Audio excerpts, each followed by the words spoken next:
Welcome to the first part of the Sales Adjacency model. The purpose of this presentation is to introduce you to the Sales Adjacency model, which was designed to help enterprise software salespeople better understand the current situation of a customer and what compels customer to do anything, so that they can generate new sales opportunities that are both strategic and possible. I'm going to deliver this in 3 parts. The first part is about people behind the definition of possible and strategic. Creating a new sales opportunity is a type of innovation.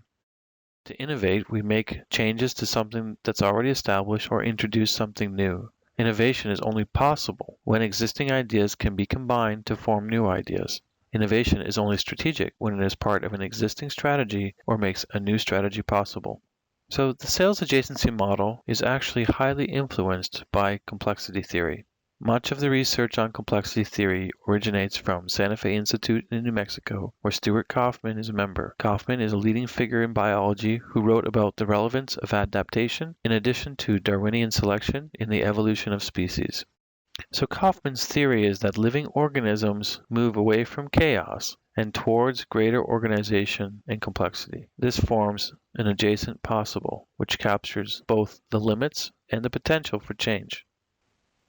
But it's really Stephen Johnson who popularized the application of complexity theory through his book, Where Good Ideas Come From, The Natural History of Innovation, with the claim that innovation is a part of the adjacent possible. New ideas are derived from the supply of existing ideas and by the speed in which those ideas can combine to form new ones. And this is the foundation for innovation. So let's talk a bit about humans and what makes them tick. Firstly, we do not share the same reality. That is to say, what I believe is real for me is not what is real for you. Secondly, we all need help to survive. This is a complex topic since we are all wired to survive as individuals. Thirdly, we all act based on our concerns, which are in fact driven by the first 2 points. Let's dig a bit deeper into each of these. Let's explore the science or theory behind the claim that we do not share an objective reality. Humans' nervous systems are capable of producing language, which is the description of descriptions that people make to coordinate action. When humans interact recurrently in language, they produce a phenomena called co-ontogenic structural coupling. People's perceived realities is a combination of social, historical, and self-generated narratives which defines the space of possibility and limitation which they can perceive at any given moment in time. So, communication between 2 people is in fact not what is transmitted or spoken, but what is interpreted by the listener. So our next claim is that we are all hardwired to take care of ourselves, but at the same time, we all need help to survive. Individuals alone are in fact the weakest structure, and we are pre-wired to survive, so people team up with other people all the time. Humans and pack animals have been acting this way since the beginning of time.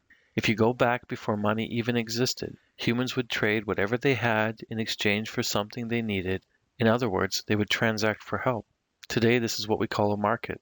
We act to the joint benefit of the group for the sake of our own benefit and self-preservation. Ultimately, people act based on the concerns they are or have. So people automatically have the concerns of human beings. People are also the concerns of their career and business. Depending on the role a person holds in a company, they make a set of promises in exchange for employment. This forms a set of concerns for career, which is nested inside the concerns for the business that is constituted by the executives and business owners. So why is this important? Well, we are always selling to people, and people act based on their concern, which includes a set of biological, human, career, and business concerns. The sales adjacency model takes this into account to help you position your new sales opportunity to affect something your customer cares about in a way that is possible for them to understand. In conclusion, the customer's perception of reality opens or closes opportunities. So how can you change reality? What you say is not what your customer hears, so how do you influence their interpretation of your words? And the concerns of customers are not always obvious, so how can you help them realize what to care about?